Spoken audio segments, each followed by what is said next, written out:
สวัสดีทุกคนมื้อนี้ขน่อยกาซีมาเกลือเป็ดเนาะในตอนแรงเนาะบรรยากาศดีนะ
cho trà lên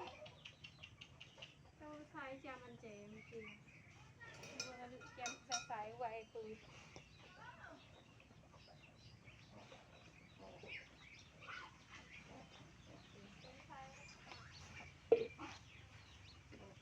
mùi là những cái dương vậy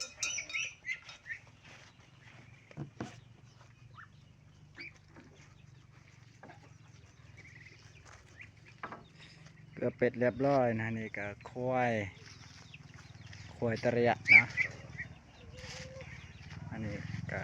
ควายที่ขน่อยเลี้ยงแล้วก็ควายตัวหนึงงัวตัวหนึงแล้วก็มีเป็ดมีไก่พร้อมขอบคุณพระเจ้านะเจ้าประทานอันนี้ก็เฮือนขน่อยเองเนาะก็ฐานะก็ประมาณนี้เลยพี่น้องเอ้ยโอ้มีความสุขหลายเนาะมื้อนี้